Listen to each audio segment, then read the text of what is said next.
We shall start from mechanisms of nucleophilic substitution reactions. There are two mechanisms. The first one, substitution nucleophilic unimolecular. We denote it as SN1. Similarly, we have one more mechanism about which we study later. It is called SN2 mechanism. Now we'll start from SN1 mechanism. As you know, SN1 stands for substitution nucleophilic unimolecular. We will consider one example for SN1 reaction. It is alkaline hydrolysis of tertiary butyl bromide.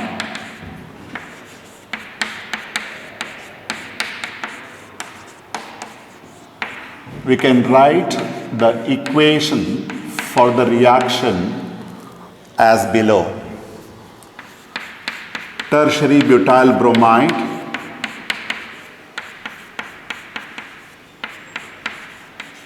is treated with aqueous NaOH. It will provide OH minus nucleophile. Product obtained is tertiary butyl alcohol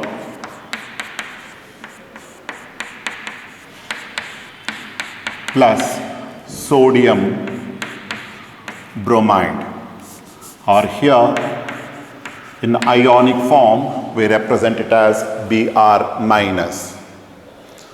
This is a two-step mechanism. There are two steps. I'll start from step 1. In step 1, we consider a slow heterolysis of carbon halogen bond. I can represent it this way: tertiary butyl bromide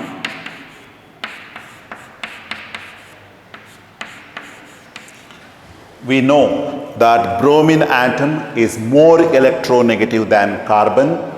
That's why shared electron pair lies closer towards bromine compared to carbon. That's why this carbon halogen bond undergoes heterolysis.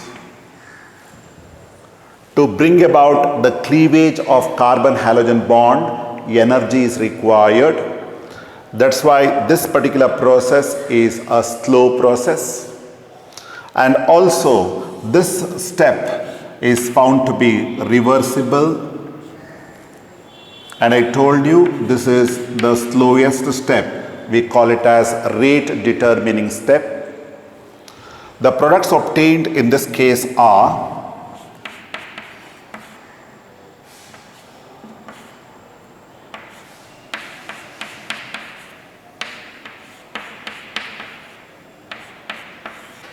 this is tertiary butyl carbocation plus bromide ion. Now, what is the source of energy required to break carbon halogen bond? We know that once we get tertiary butyl carbocation and a halide ion, this halide ion would undergo solvation with polar solvents. During solvation, we know energy is released, and that energy is utilized to break carbon halogen bond. So, at the end of step number 1, we get tertiary butyl carbocation and bromide ion. We'll go to step number 2. In step number 2, the nucleophile OH minus will attack the carbocationic carbon, forming the final product. The equation can be written like this.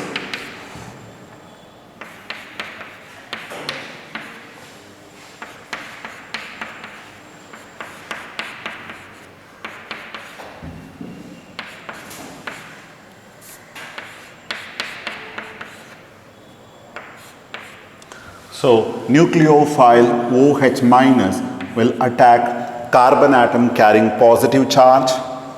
This gives you the final product.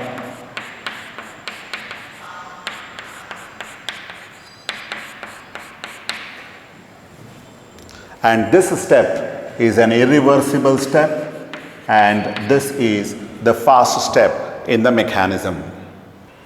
In chemical kinetics, we'll study that whenever there are more than one steps, the rate of the slowest step will decide the rate of the entire reaction, and the rate of the slowest step depends upon the concentrations of the reactants of the slowest step.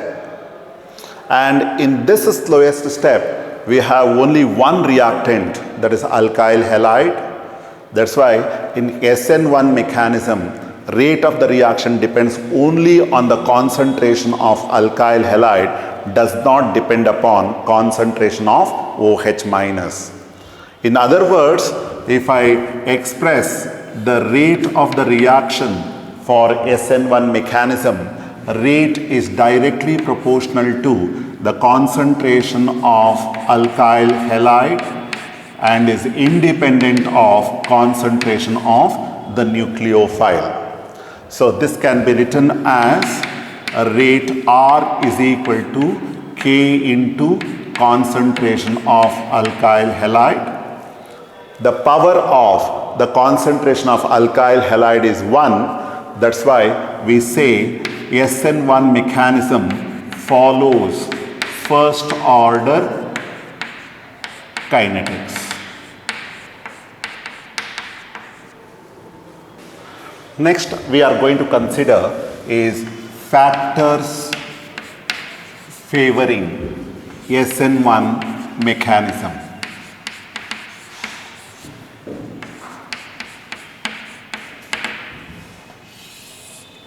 The first factor is presence of polar protic solvents.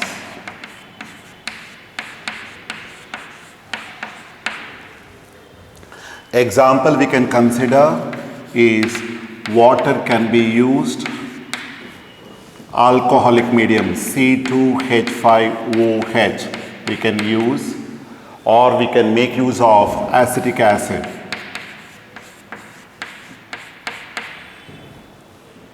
The advantage of using polar protic solvent is it will favor the ionization of alkyl halide into alkyl carbocation and halide ion.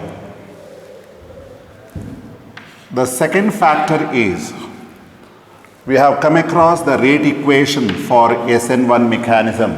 R is equal to K into concentration of alkyl halide.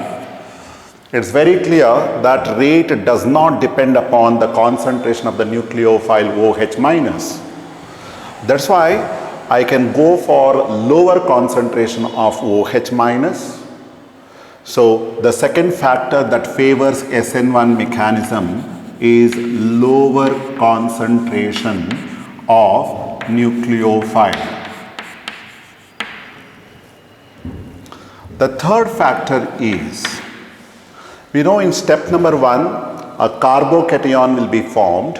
So the role of nucleophile now is only to attack the electron deficient carbon atom of the carbocation.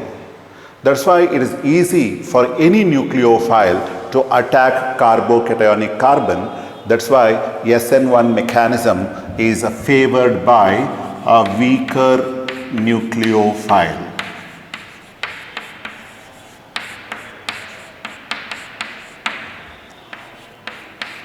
Fourth factor, we consider nature of alkyl halide. We know that in step number 1, we get carbocation intermediate, and if this carbocation is more stable, that should favor SN1 mechanism. And in class 11th, we have studied that the order of carbocation stability is tertiary is greater than secondary, is greater than primary, is greater than methyl carbocation. Hence, the order of reactivity of alkyl halide must be the same. Tertiary alkyl halide is greater than secondary alkyl halide, greater than primary alkyl halide, greater than methyl halide. We start from allyl halide.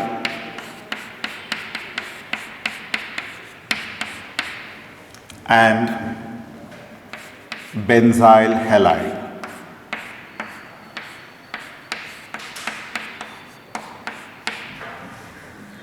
In this case, you can make out that both of them are primary alkyl halides. And just now we have studied that primary alkyl halides are least reactive towards SN1 mechanism. But what is observed is, in spite of being primary alkyl halides, both of them undergo nucleophilic substitution reaction by SN1. What is the reason for that? First, we shall consider the heterolysis of carbon-halogen bond here. We get allyl carbocation plus X minus. This allyl carbocation is resonance stabilized, which can be represented this way. Double bond gets shifted here. As a result, this carbon atom loses its electron to the carbon atom carrying positive charge. That's why on this carbon atom we must have positive charge. Here double bond should become single, and here single bond must become double. And the carbon atom carrying positive charge gets one electron from other terminal carbon atom. That's why this carbon atom with a positive charge should get neutralized. So the resonating structure now would be, it is a CH2 plus single bond CH. Here it's a double bond CH2. In other words, you observe that the allyl carbocation obtained by heterolysis of carbon-halogen bond is resonance stabilized. That's why allyl carbocations are more stable. Hence, allyl halide readily undergoes ionization, because of which it has to undergo SN1 mechanism. Similarly, when we go for benzyl halide, in the same way, we consider the heterolysis of carbon-halogen bond. We get benzyl carbocation. And this benzyl carbocation is resonance stabilized. The resonating structures can be written this way.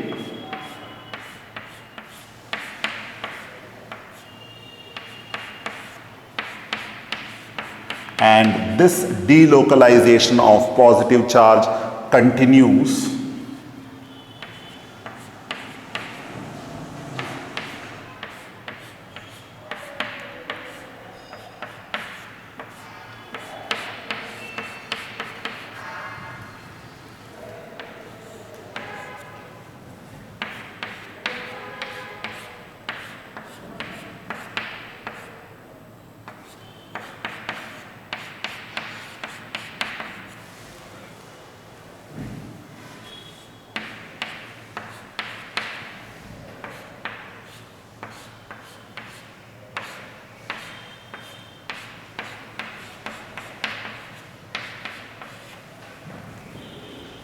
So here again you can make out that benzyl carbocation is resonance stabilized. That's why benzyl halide can readily undergo ionization. Hence, benzyl halide also undergoes substitution mechanism by SN1.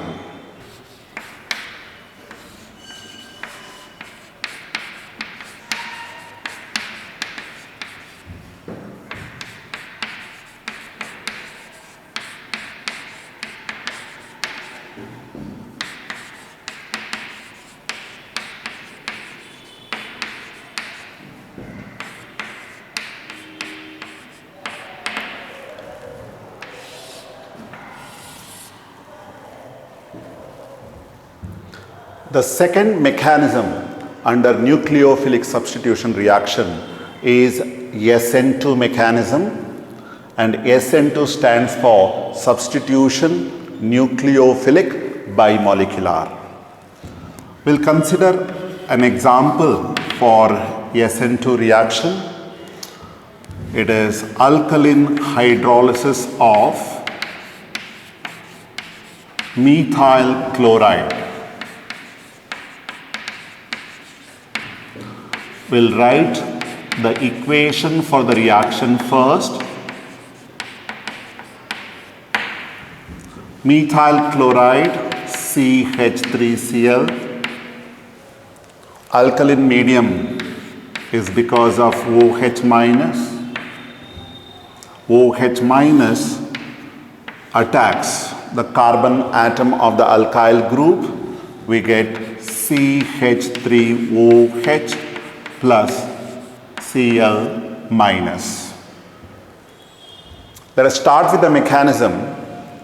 I'll represent the three-dimensional structure of methyl chloride like this. Here you have hydrogen in the plane. One hydrogen is projected out of the plane, and another hydrogen is projected into the plane. The nucleophile now is HO minus. In case of SN2 mechanism, the nucleophile attacks the alkyl halide from the side opposite to the carbon halogen bond. OH minus has to attack the carbon atom carrying halogen atom from the opposite side. What is the reason? This carbon atom carries partial positive charge, chlorine carries partial negative charge. If this OH minus approaches from the same side of carbon chlorine bond, there will be possible repulsion between partially electron rich chlorine and electron rich nucleophile. In this case, formation of a bond between carbon atom and nucleophile and breaking of bond between carbon and halogen take place simultaneously. In other words, if I represent it on a two-dimensional plane, it looks like this. On carbon, you have hydrogen atom in the plane, and then you have one hydrogen is projected out of the plane, and then you have one hydrogen projected into the plane. I told you a bond is being formed between the nucleophile and carbon atom carrying halogen, so that I represent this side. A bond is being formed. At the same time, the bond between carbon and chlorine is being broken, and in this structure you can make out that carbon atom is surrounded by 5 atoms or group of atoms. Obviously, this species has to be unstable. In other words, it is not possible to isolate this particular species. That's why we say this mechanism does not involve any intermediate. Whatever state we come across is called transition state.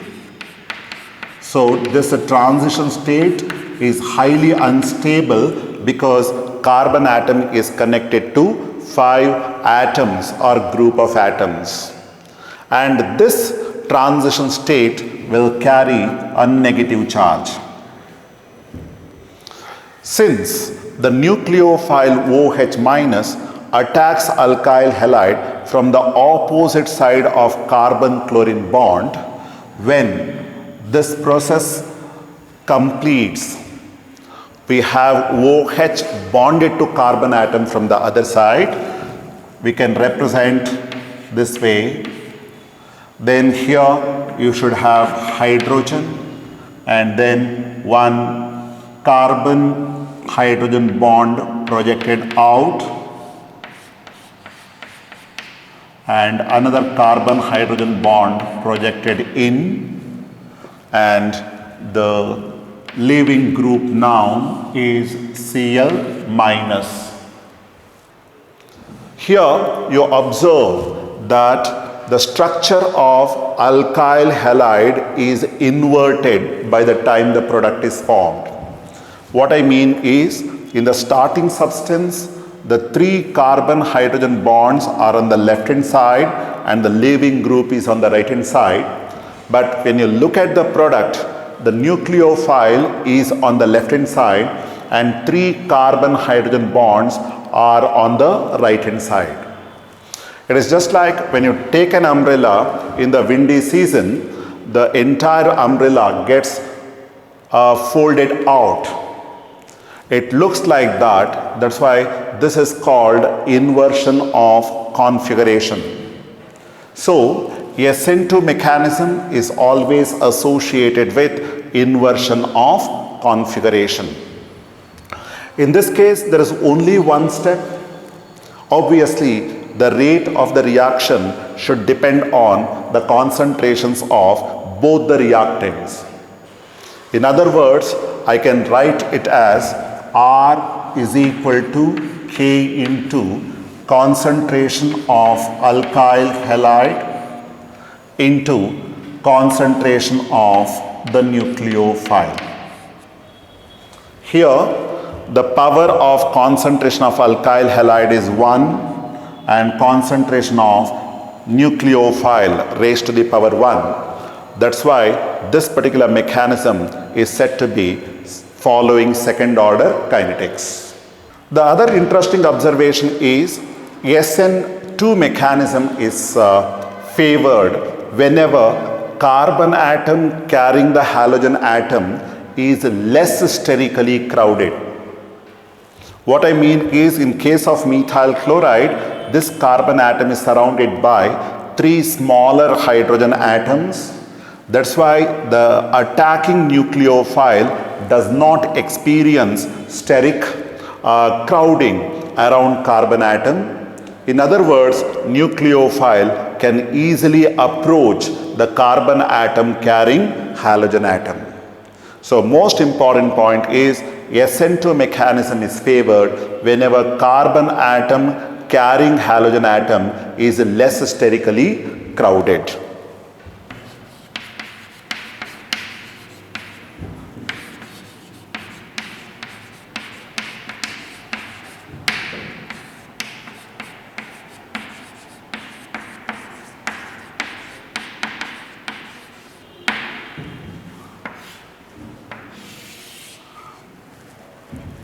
Next, we shall start with factors favoring SN2 mechanism.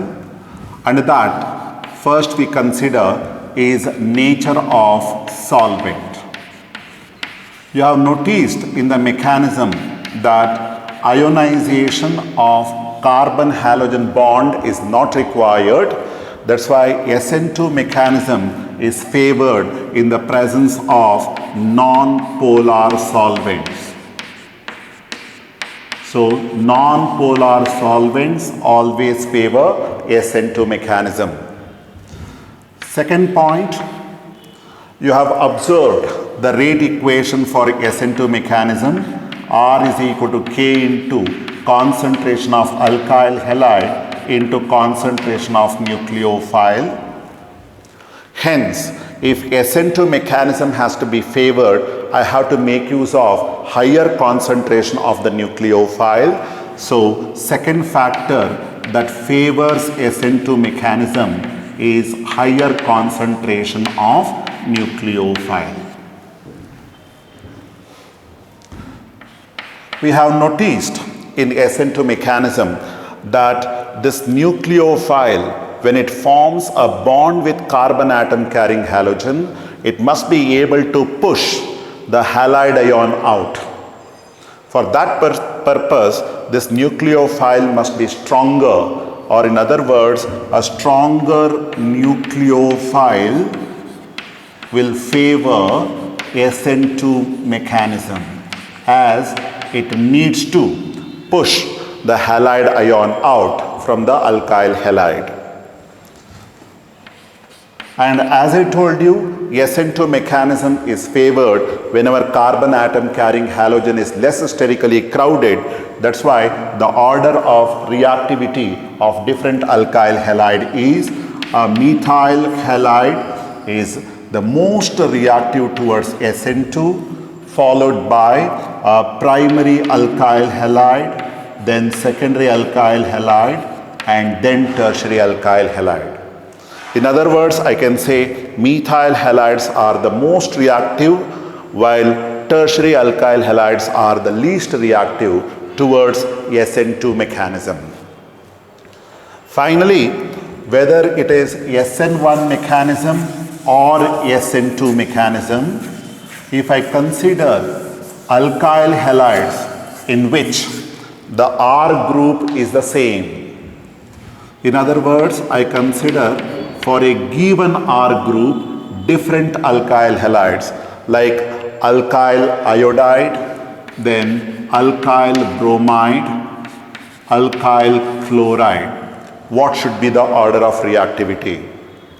You know, as the size of the halogen atom increases, the bond between alkyl group and halogen, the bond length increases, bond strength decreases. So breaking the bond between R group and halogen atom becomes easier.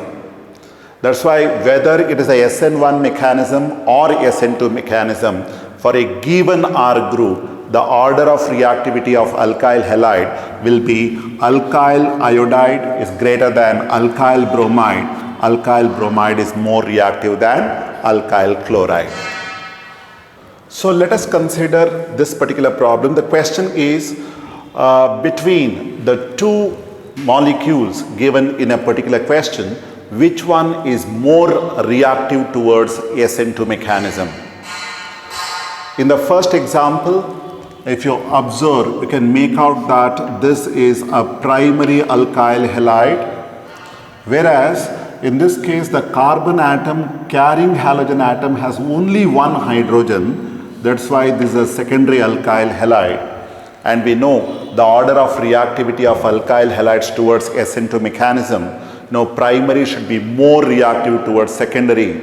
That's why out of the two, the one which is more reactive towards SN2 mechanism is this compound. Same way, if you go for the second example, right, number of carbon atoms is the same in both the cases. But here what we have is a alkyl iodide, whereas here it's the alkyl chloride. And we know that iodide group is a better leaving group compared to chloride. That's why this alkyl iodide is more reactive towards SN2 mechanism compared to alkyl chloride.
So these are 4 isomers of bromobutanes, and we have to arrange them in the increasing order of reactivity towards SN1 mechanism. For that, we shall first identify primary, secondary and tertiary alkyl halide. This is N-butyl bromide. This is primary alkyl halide because carbon atom carrying halogen has 2 hydrogens, primary alkyl halide. Here, this is called isobutyl bromide. In this example again, the carbon atom carrying halogen has 2 hydrogens. Again, it has to be a primary alkyl halide. When we come to this example, this is secondary butyl bromide. Here, carbon atom carrying halogen has only 1 hydrogen. That's why this is a secondary alkyl halide. Next, when we go to the last case, you can make out that carbon atom carrying bromine atom does not have any hydrogen. That's why this is a tertiary alkyl halide. Now, I'm talking about order of reactivity towards SN1 mechanism. You know that tertiary is greater than secondary, is greater than primary. That's why the most reactive towards SN1 mechanism is a tertiary butyl bromide. This is more reactive compared to the secondary alkyl halide, that is secondary butyl bromide.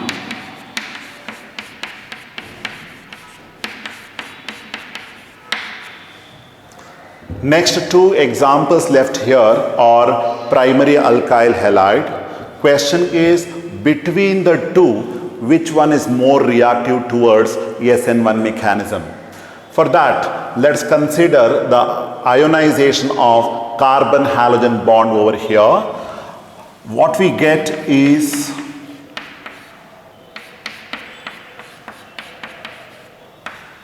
a primary carbocation. In this case, this is the primary carbocation, whereas if I go for N-butyl bromide, the carbocation obtained is this. Now question is, between the 2, which one is more stable carbocation? If you observe it closely, the stability should be because of plus I effect of alkyl group. So here you have a N-propyl group which is attached to carbocationic carbon. But in this case, it is an isopropyl group which is attached to carbocationic carbon. And you already know that as the number of intervening bonds increases, the plus I effect keeps on diminishes. So in these 2 examples, you see here 1, 2, 3 bonds are involved, but in this case you have 1, and this side it is a second, even this side it is a second. That's why the electron releasing inductive effect is more prominent in this case. That's why isopropyl group will be able to disperse the positive charge on the carbocationic carbon more effectively. That's why between the 2, which one is a more stable carbocation? This is a more stable carbocation compared to this. It's because of that this compound would undergo ionization more readily, resulting in the formation of more stable carbocation. So order of reactivity would be, you have a Br group over here.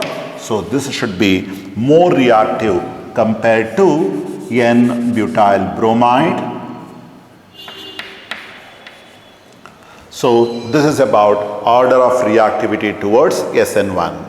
And if they ask you order of reactivity towards SN2, it has to be totally opposite. In other words, N-butyl bromide must be more reactive compared to isobutyl bromide and so on.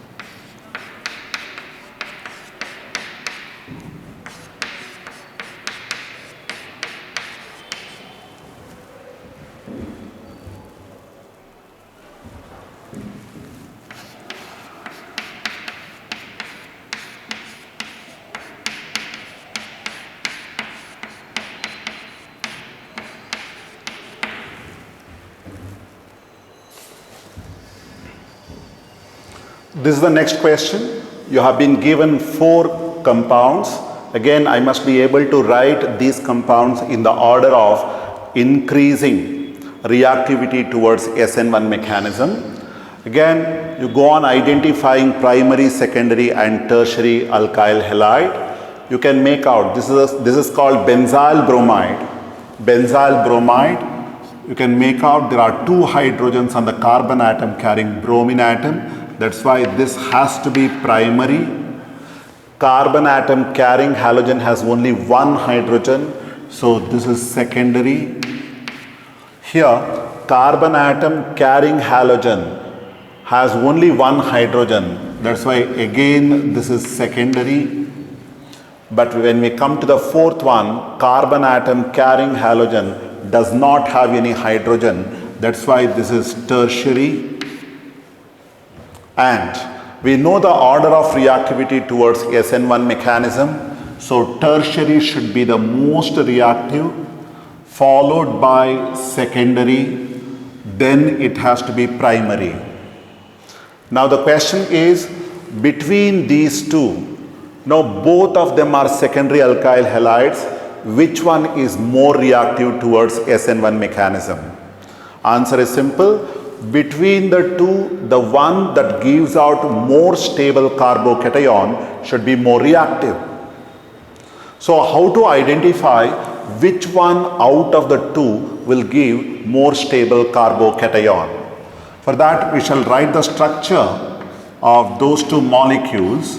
C6H5 is nothing but phenyl ring.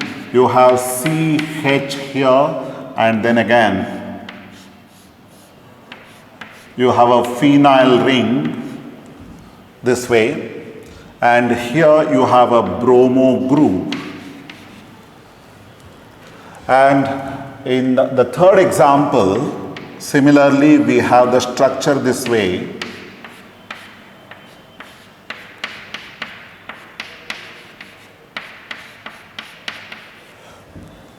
If both the molecules undergo ionization, we get respective carbocations which can be represented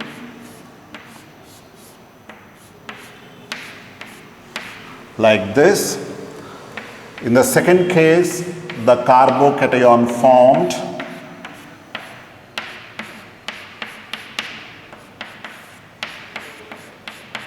is this. Now the question is, between these 2 carbocations, which one is more stable? You know, any structure that gives more dispersal of the positive charge should be more stable. Here, the dispersal of the positive charge is caused by the resonating effect of phenyl group. In other words, what I say is, you have already written resonating structures for benzyl group in the beginning of the class. With respect to this phenyl group, I can write 5 resonating structures. And again, with respect to this phenyl group, I can write 5 more resonating structures. And you know, greater the number of resonating structures, greater is the dispersal of the positive charge and greater is the stability of carbocation. So here the positive charge is dispersed because of resonating effect, resonance effect of phenyl group. But in the second case, it is stabilized by the plus I effect of methyl group. Now this CH3 group is electron releasing inductive group. So this will cause the dispersal of the positive charge. Now between phenyl group and CH3 group, phenyl group is more effective in bringing about dispersal of the positive charge compared to CH3, because R effect always predominates over I effect. So between the two, which one provides more stable carbocation? It is the first one. That's why out of these 2 alkyl halide, the first one should be more reactive towards SN1 mechanism compared to the second one. That's why if I arrange them in the order of increasing reactivity, the least reactive one will be benzyl bromide. Thereafter we come across this molecule, then it is the second one, and the most reactive is the fourth one. And for SN2, it has to be totally opposite.